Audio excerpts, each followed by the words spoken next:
ang gagawin natin for today is you're going to tell me your story. Ay, Jai, ikabit mo sa likod. You're going to tell me your story in, or you're going to tell the team yung story nyo in 1 minute. So, paano yun? Alright? Ganito gagawin. I'll share my screen. Share iPad. Yes ba? Nakita nyo na? Yes. Yes po. Okay. Sige. So, I will be sharing my story in 1 minute. Ganito din yung eksaktong gagawin nyo. Alright? Pagka mag-time nyo na, bibigyan ko lang kayo ng 1 minute. Tapos, you have to exactly duplicate what I'm doing right now. Alright? So, ganito. I was born 1989. And mahirap lang kami. And meron akong sakit. Pero nag-aral ako. At nagkaroon ako ng scholarship mula nung high school. At nagkaroon din ako ng scholarship nung college. Nung college, bigla akong nagkasakit. Puputok daw yung spleen ko and ikamamatay ko. So, bumaba yun because bumagsak din ako sa grades. Isang college, nung college ako, may nabagsak ako. But and then kailangan kong operahan. Akala ko masisira na yung mundo ko, masisira na yung mga pangarap ko dahil hindi ako gagraduate on time. And that time, super down na down ako kasi wala din kaming pera. Alright? And then after that, na-survive ko yung operation. And then dahil din binagsak ako nung college professor ko na yun, na-meet ko si AJ, mas naging masaya ang buhay. And then, nakagraduate ako on time.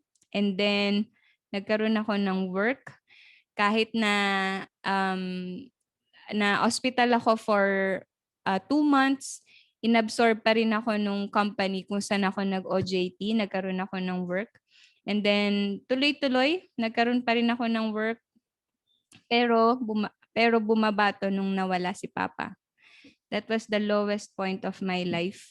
Nawala si Papa, nagkaroon kami ng problem ni AJ, nagkaroon ako ng problem sa work, and sobrang bumaba yung immune system ko, and sobrang akala ko wala na, and I made a lot of mistakes here. I was hated by a lot of my loved ones because of the wrong decisions I made. And sunod-sunod na pagkakamali, hindi ko kilala na kung sino ako. And then, punong-puno ng pasa yung ilalim ng paa ko and bumaba yung immune system ko and ang hirap na hirap akong makarecover. And then after that, nag-start ako na mag-freelance. Nakakuha ako ng chat support na work. Nagkaroon ako ng magandang kinikita, napagawa ko yung bahay namin. And then, nagtuloy-tuloy. Pero hindi ako nag-learn ng skill. Bumalik ako sa pagiging virtual assistant, 16,000 a month. And then, from there, bumalik ako and nag-learn ako ng skill as SMM-VA. And then, from there, nag-grow ako ng SMM skills ko, certification. Nag-grow ako ng community. Nag-grow ako hanggang right now, this is the present moment. At right now, nasa top ako. That is the story of my life in shorter version. Okay? So that is the same thing na gagawin nyo.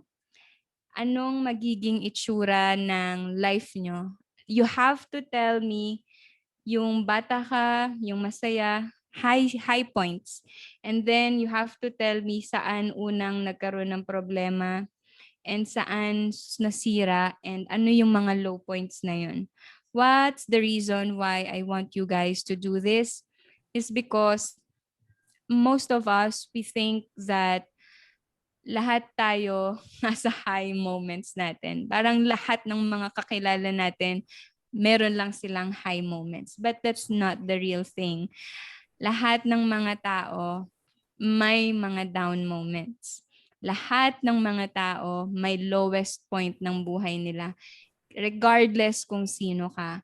That's why you don't you, you must not be quick to judge. You must not, alam mo yun, yung hindi mo i-compare yung mga ganun. So, I want you guys to think about what your life will look like. My life looks like this, 'di ba? Yung pinakita ko kanina sa screen.